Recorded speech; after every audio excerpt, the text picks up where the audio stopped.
Okay, sorry about that. What I was saying before I had a embarrassing coughing fit and couldn't stop it because I'm doing these on YouTube is that the need for workers declined as the scale of production increased in the garment industry. And so the labor shifted to factories. That work was done by men, and the homebound seamstresses had to buy or rent a machine as well as to compete with skilled tailors. So another example of an industry that gets transformed is the shoe industry of Eastern Massachusetts. The sewing machine also affected that industry where women had long been employed. Even before mechanization, shoemakers had divided the craft between men and women, what we often call the gendered division of labor. One part of the process, the sewing of uppers, was turned over to wives, widows, and children who labored at home as stitchers and binders. By the 1830s, about 15,000 New England women worked in boot and shoe production at home. When sewing machinery arrived in the 1850s, the work shifted to factories, but the sexual division or the gendered division of labor continued. In some ways, this provided an advantage for many women employees. Not only did they profit from their group experience in central shops, but their virtual monopoly over the stitching process meant increased leverage in the industry.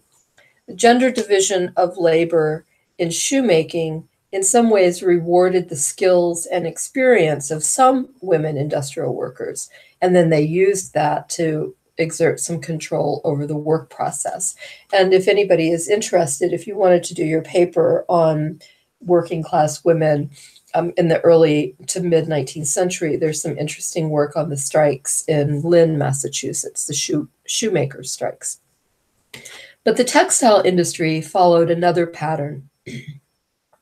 Textiles were first manufactured under the putting out system, with spinning and weaving done in the household. Then after the power loom was introduced in 1814, more and more work shifted to mills, and soon the mills just peppered the New England countryside. Now, at this time, mills still needed to be near water because they needed water as a power supply. Half the textile labor force initially worked under what was called the family system. That had been introduced back in 1791. And a man by the name of Samuel Slater founded the original cotton manufactory, as it was called, in Pawtucket, Rhode Island. And he hired entire families, often English immigrants, under annual contracts. And his system was used in New England, the Middle Atlantic states, the Midwest, and part of the South. But the boarding house system, introduced by Francis Cabot Lowell in Massachusetts in 1821, employed only women and gave the New England mills a new image. In 5 years, Lowell transformed a farm town into an industrial center of 6 mills. He also attracted a unique labor force. Young, unmarried farm girls from all over New England flocked to Lowell and other mill towns. Like Mary Paul, they moved in and out of mill work, some staying a few months, some a few years, and some longer. All of them weighed the attractions of mill work against the alternatives, and those were usually teaching, sewing, and domestic work, which all paid much less. A mill worker wrote to her cousin in 1839, and she wrote, "There are very many young ladies at work in the factories that have given up millinery dressmaking and school keeping for to work in the mill." The mill workers lived in company-run boarding houses under the supervision of widowed matrons. Here they were subject to elaborate codes of company rules, such as curfews, room cleaning, and compulsory church attendance. But Lowell's paternalistic system provided an unusual combination of opportunities: income, independence, and community. Mary Paul wrote to her father, "At 5 o'clock in the morning, the bell rings for the folks to get up. At 7, they are called to the mill. At 12:30, we have dinner, are called back again at 1, and stay until 7:30.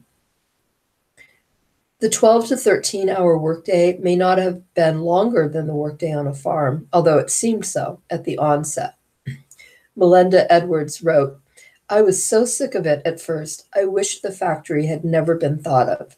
But the longer I stayed, the better I like it." Mill workers also appreciated their female community.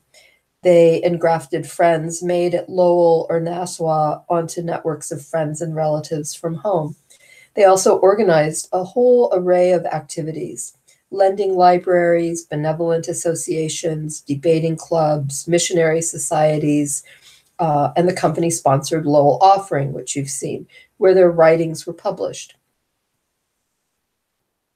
According to Harriet Robinson, whose brief excerpt from her autobiography you've read, the workers discussed dress reform, phrenology, the Mexican War, and Grahamism. If you know Graham, I can't even think of his first name now, was one of the first advocates of early versions of health food and invented the graham cracker as an offering of health food. These women also subscribed to Godey's Ladies book, and they bought Lydia Marie Child's Frugal Housewife back to their farm-bound mothers. So they're working class girls, but you can see that they're participating in the sorts of activities that in many ways were middle class. But most importantly, the mill girls enjoyed their autonomy. Whether they were banking their wages, supporting their parents, or paying off family mortgages, they had become independent wage earners, and that was a powerful thing.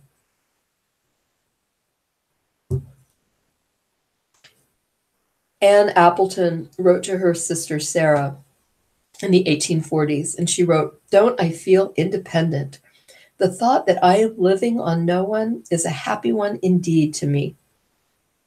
It was like a young man's pleasure in entering upon business for himself." Lucy Larcom, a former mill worker, wrote, "Girls had never tried that experiment before, and they liked it." Finally, mill work was usually temporary. The time spent as an operative was ideally a profitable interlude between a rural past and a middle-class future, as wife, mother, student, or teacher. Lowell's boarding house system and the labor force it attracted sort of fused factory work and respectability. Lucy Larcom and Harriet Robinson, who immortalized their Lowell experiences in their vivid memoirs, celebrated this fusion. Excuse me. They were daughters of widows who worked as dormitory supervisors. Both had spent their youth in the mills as bobbin girls, and both went on to careers.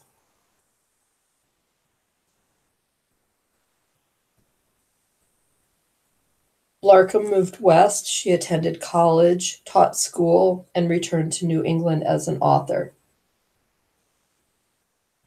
Robinson, who married, became an advocate of anti-slavery and women's suffrage. For both of them, the mills had provided advantages without the stigma of working class identification. Lowell might well have been looked upon as a rather selective industrial school for young people, Larcom claimed. "We were happy in the knowledge that at the longest our employment was only temporary."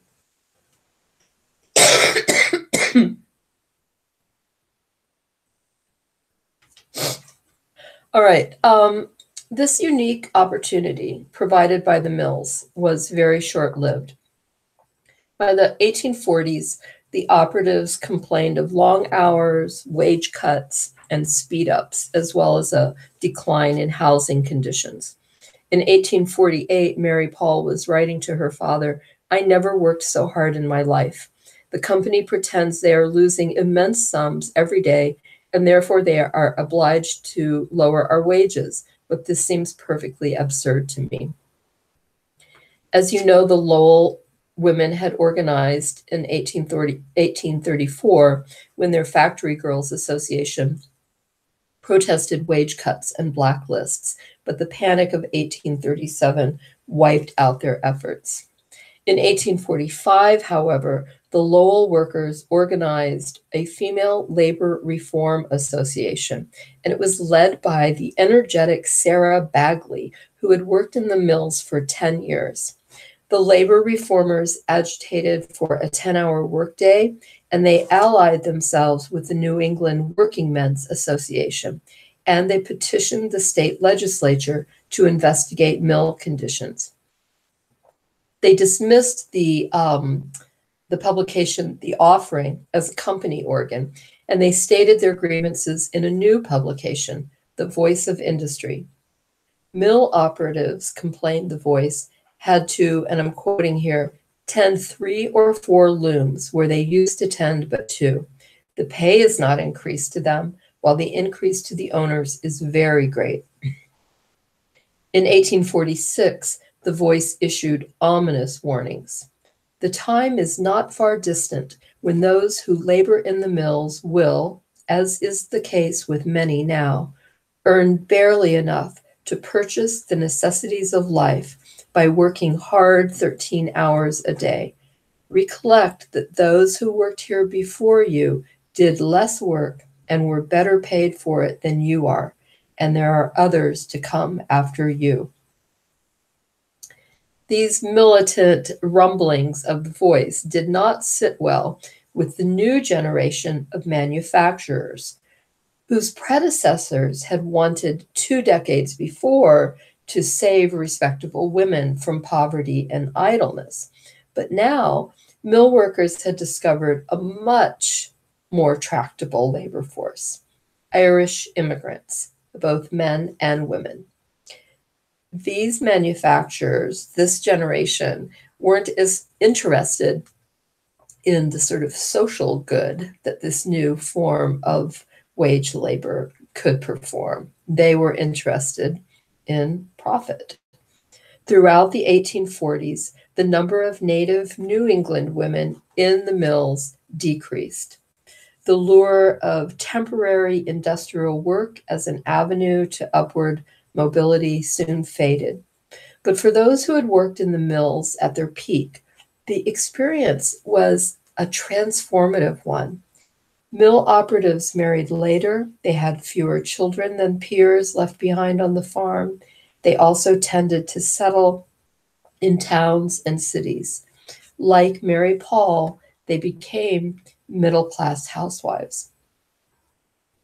New England textile workers weren't the only early 19th century women to leave the countryside for towns and cities. Between 1800 and 1860, the number of urban places, that is, with residents numbering a few thousand or more, multiplied tenfold, and waves of newcomers swelled the populations of older cities. At the same time, the pace of westward expansion increased.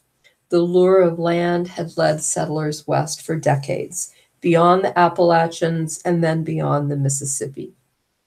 At mid-century, families embarked on the long overland trip across the Great Plains to Oregon and California. For many women in transient circumstances, migrants, immigrants, pioneers, the middle-class notion of a woman's sphere was likely to be a remote ideal or irrelevant. But its power as a cultural idea continued to hold sway in American society and culture at large well throughout the 19th and really most of the 20th century.